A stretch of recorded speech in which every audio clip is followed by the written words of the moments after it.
ಮಂಗಳೂರಿನ ರೌಡಿಸಮ್ ಇತಿಹಾಸದಲ್ಲಿ ಒಂದು ಹೆಸರು ಆಗಿಂದಾಗೆ ಕೇಳ್ತಾ ಇರ್ತೇವೆ. ಒಂದೊಂದು ಪ್ರಕರಣದಲ್ಲೂ ಆ ಹೆಸರು ಚಾಲ್ತಿಗೆ ಬರ್ತಾ ಇತ್ತು. ಆ ಹೆಸರೇ ಬರ್ಕೆ ವಿನಯ ಅಂತ ಹೇಳಿ. ಮಂಗಳೂರಿನ ರೌಡಿಸಮ್ ಇತಿಹಾಸದಲ್ಲಿ ಬರ್ಕೆ ತಂಡದ ಹೆಸರು ಇರುವಂಥದ್ದು. 10 ಹಲವು ಕ್ರಿಮಿನಲ್ ಪ್ರಕರಣಗಳಲ್ಲಿ ಒಳಗೊಂಡಿದ್ದಂಥ ತಂಡ. ಕೊಲೆ ಯತ್ನ ಅಂತಹ ಪ್ರಕರಣಗಳು ಇತ್ತು. ಆ ತಂಡದ ಮೇಲೆ ಸುಮಾರು 56 ಪ್ರಕರಣಗಳು ದಾಖಲಾಗಿತ್ತು. ಅಂತಹ ತಂಡದ ಪ್ರಮುಖ ಪಂಟರಾಗಿದ್ದವನು ಬರ್ಕೆ ವಿನಯ. ಆತ 2011 ಆಗಸ್ಟ್ 4ರಂದು ಅಸ್ವಸ್ಥದಿಂದ ತೀರಿಕೊಂಡ. ಆದ್ದರಿಂದ ಆಗಸ್ಟ್ 4 ದಿನಾಂಕ ಬಂದ ಕೂಡಲೇ ಆತನ ನೆನಪಾಗುತ್ತದೆ. ಆದರೆ ಆತ ಆ ಮಟ್ಟಕ್ಕೆ ರೌಡಿಯಾಗಿ ಮೆರೆಯಲು ಕಾರಣವೇನು ಎನ್ನುವುದನ್ನು ವಿವರಿಸ್ತಾ ಹೋದರೆ ಎಲ್ಲರಿಗೂ ಅಚ್ಚರಿಯಾಗತ್ತೆ. ಮಂಗಳೂರಿನ ಮಣ್ಣಗುಡ್ಡೆ ಸಮೀಪದ ಸಣ್ಣ ಪ್ರದೇಶವೇ ಬರ್ಕೆ ಅಂತ ಹೇಳ್ತೇವೆ. ಮಧ್ಯಮ ವರ್ಗದ ಮತ್ತು ಕೆಳ ಮಧ್ಯಮ ವರ್ಗದ ಕುಟುಂಬಗಳು ಅಲ್ಲಿ ಇರುವಂಥದ್ದು, ದುಡಿದು ತಿನ್ನುವಂಥ ಕುಟುಂಬಗಳು ಇರುವಂಥದ್ದು.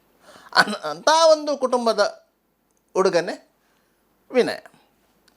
ಆತನ ತಂದೆ ಅಬ್ರಹಾಮ್ ಅಂತೇಳಿ, ಅವರು ಮಂಗಳೂರಿನ ಕಾಸ್ಟ್ರೀಟ್ ಸಮೀಪದ ಸಿಟಿ ಪ್ರೆಸ್ಸಿನಲ್ಲಿ ಪ್ರಿಂಟರ್ ಆಗಿದ್ದವರು.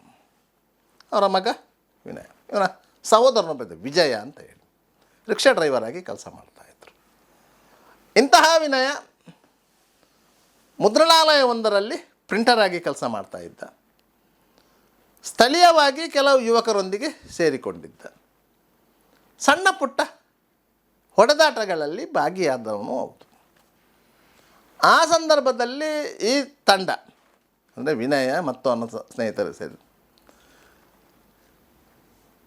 ಯಾವುದಾದರೂ ದೇವಸ್ಥಾನ, ಭಜನಾ ಮಂದಿರ, ಸತ್ಯನಾರಾಯಣ ಪೂಜೆ, ಗಣೋಮ ಅಂತ ಹೇಳಿ ನೋಟಿಸ್ ಪ್ರಿಂಟ್ ಮಾಡಿ ಕಲೆಕ್ಷನ್ ಮಾಡುತ್ತಿದ್ದಂಥ ತಂಡ.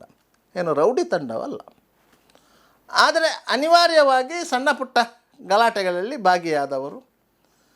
ಬಂದರು ಪೊಲೀಸ್ ಸ್ಟೇಷನಲ್ಲಿ ಕೇಸುಗಳು ಇತ್ತು.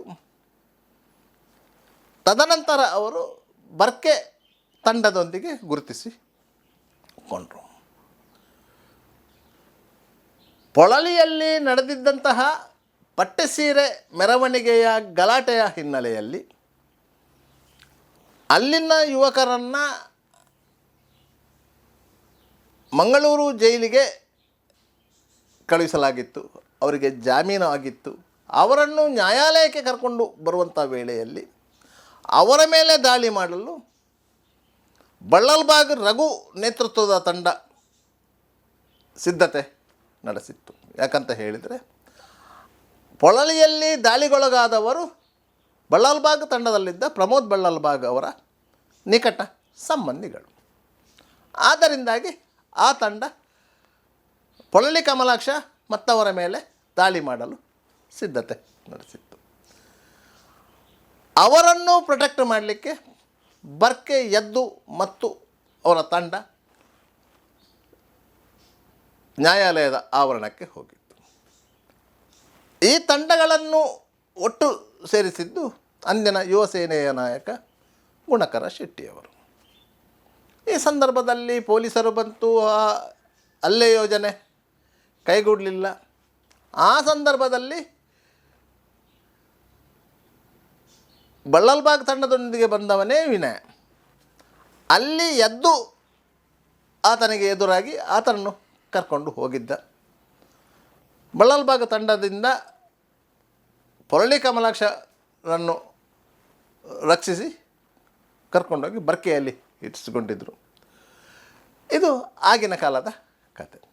ತದನಂತರ ಬರ್ಕೆ ವಿನಯ ಬರ್ಕೆ ತಂಡದ ಪ್ರಮುಖ ಪಂಟರಾಗಿದ್ದ. ಬಳ್ಳಲ್ಬಾಗ್ ತಂಡ ಬರ್ಕೆ ತಂಡದೊಂದಿಗೆ ಗುರುತಿಸಿಕೊಂಡಿದ್ದಂಥ ಉಡುಪಿ ಸಂತುವಿನ ಬೆರಳುಗಳನ್ನು ಕತ್ತರಿಸಿದಂತಹ ಘಟನೆಗೆ ಪ್ರತಿಯಾಗಿ ಆಕಾಶ ಭವನದ ಅಶೋಕನ ಕೈ ಕಡಿದ ಪ್ರಕರಣದಲ್ಲಿ ವಿನಯ ಪ್ರಮುಖ ಆರೋಪಿ. ಆ ಪ್ರಕರಣದಲ್ಲಿ ವಿನಯ ಪೊಲೀಸರ ಕೈಗೆ ಸಿಕ್ಕಿರಲಿಲ್ಲ, ಎದ್ದೂ ಸಿಕ್ಕಿರಲಿಲ್ಲ. ತದನಂತರ ಕದ್ರಿ ದೇವಸ್ಥಾನದ ಬಳಿ ಕದ್ರಿ ಸಂತೂನ ಕೈ ಕಡಿದ್ರು, ಇದೇ ತಂಡ ಕರೆದದ್ದು. ಆ ಪ್ರಕರಣದಲ್ಲೂ ಕೈಗೆ ಸಿಕ್ಕಲಿಲ್ಲ. ಆದರೆ ಬರ್ಕೆಯದ್ದು ಮತ್ತು ವಿನಯ ಉಡುಪಿಗೆ ಬೈಕಿನಲ್ಲಿ ಹೋಗುತ್ತಿದ್ದ ಸಂದರ್ಭದಲ್ಲಿ ಬೈಕಿನ ಪೆಟ್ರೋಲ್ ಖಾಲಿ ಆದಾಗ ಅಲ್ಲಿ ನಿಂತುಕೊಂಡಿದ್ದಂಥ ವಿನಯನನ್ನು ಉಡುಪಿ ಪೊಲೀಸರು ಎತ್ತಾಕಿಕೊಂಡಿದ್ದರು. ಆಗ ಉಡುಪಿ ನಗರ ಠಾಣೆಯಲ್ಲಿ ಆತನ ಮೇಲೆ ಮಾರಣಾಂತಿಕವಾಗಿ ಹಲ್ಲೆ ಮಾಡಲಾಗಿತ್ತು. ಆತನ ಮಂಡಿಯ ಚಿಪ್ಪನ್ನು ಪೊಲೀಸರು ಹೊಡೆದು ಪುಡಿ ಮಾಡಿದ್ದರು. ಆ ಪ್ರಕರಣದಲ್ಲಿ ಜೈಲಿಗೆ ಹೋಗಿ ನಂತರ ವೆನ್ಲಾಕ್ ಆಸ್ಪತ್ರೆಯಲ್ಲಿ ಚಿಕಿತ್ಸೆ ಪಡೆದು ಆತ ಗುಣಮುಖನಾಗಿದ್ದ. ಸುಮಾರು 1.5 ವರ್ಷಗಳ ಕಾಲ ವೆನ್ಲಾಕಲ್ಲಿ ಕೈದಿ ಸೆಲ್ಲಲ್ಲಿ ಚಿಕಿತ್ಸೆ ಪಡೆದಿದ್ದ. ಅಂಥ ವಿನಯ ಕೇಸುಗಳನ್ನು ಮುಗಿಸಿಕೊಂಡು ಹೊರಬಂದು ಉರುವದ ಮಾರುಕಟ್ಟೆ ಬಳಿ ಇದ್ದಂಥ ಸಾರಾಯಿ ಅಂಗಡಿಯನ್ನು ನಡೆಸಿಕೊಂಡಿದ್ದ.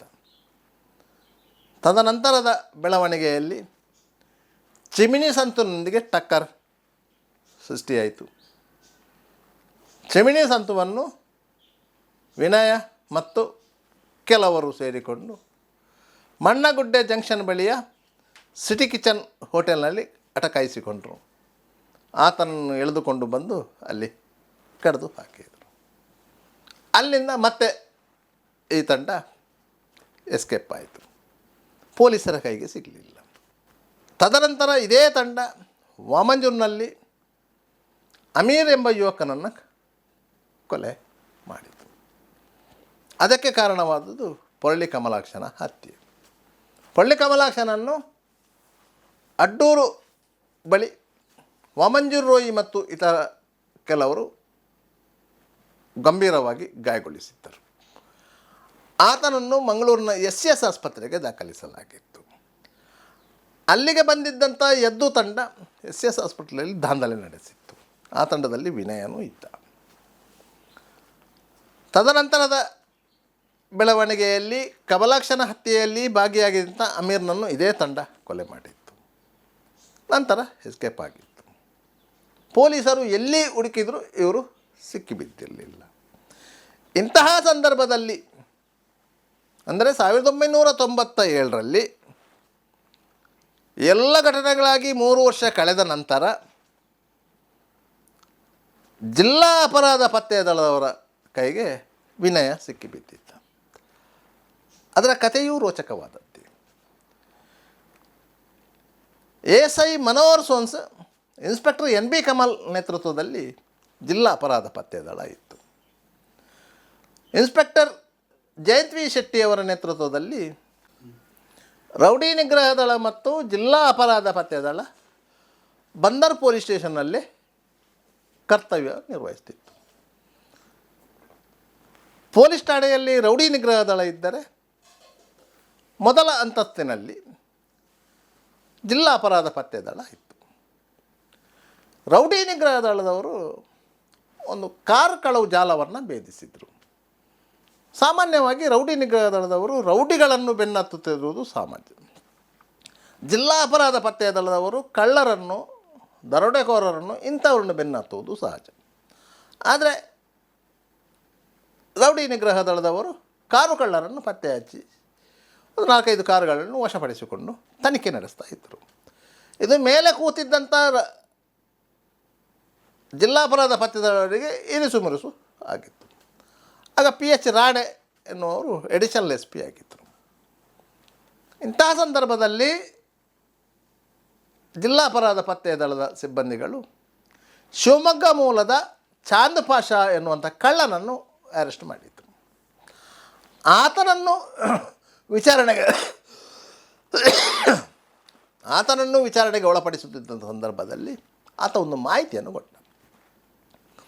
ಈ ಹಿಂದೆ ಮಂಗಳೂರು ಜೈಲಲ್ಲಿ ವಿಚಾರಣಾಧೀನ ಕೈದಿಯಾಗಿದ್ದಂಥ ಸಂದರ್ಭದಲ್ಲಿ ಮಂಗಳೂರು ಜೈಲಲ್ಲಿ ಇದ್ದಂತಹ ರೌಡಿಯೊಬ್ಬ ಶಿವಮೊಗ್ಗದಲ್ಲಿದ್ದಾನೆ, ಆತ ಒಂದೆರಡು ಬಾರಿ ಸಿಕ್ಕಿದ್ದಾನೆ ಎನ್ನುವಂಥ ಮಾಹಿತಿ ಸಿಕ್ಕಿದೆ.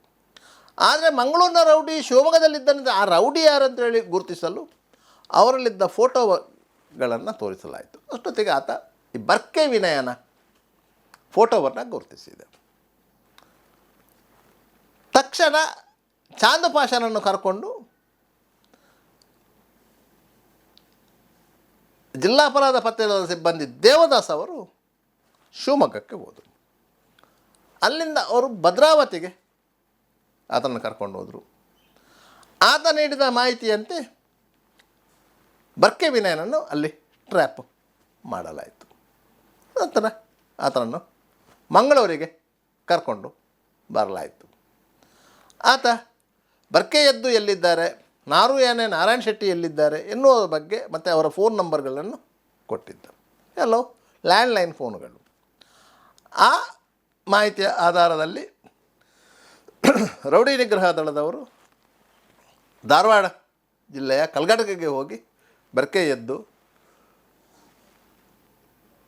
ನಾರು ಯಾನೆ ನಾರಾಯಣ ಶೆಟ್ಟಿ ಇವರನ್ನು ಕರ್ಕೊಂಡು ಬಂದು ಮತ್ತು ಜೈಲಿಗೆ ಕಳಿಸಿದೆ. ಇದೆಲ್ಲ ಒಂದು 28 ವರ್ಷಗಳ ಹಿಂದೆ ನಡೆದಂಥ ಘಟನೆಗಳು. ಇದೆಲ್ಲ ಯಾಕೆ ನೆನಪಾಯಿತು ಅಂತ ಹೇಳಿದರೆ, ಆಗಸ್ಟ್ 4ರಂದು ಬರ್ಕೆ ವಿನಯ ಅಸ್ವಸ್ಥದಿಂದ ತೀರಿ ಹೋಗಿ 15 ವರ್ಷಗಳಾಯಿತು. ಅದರಿಂದಾಗಿ ಇದೆಲ್ಲ ನೆನಪಾಯಿತು.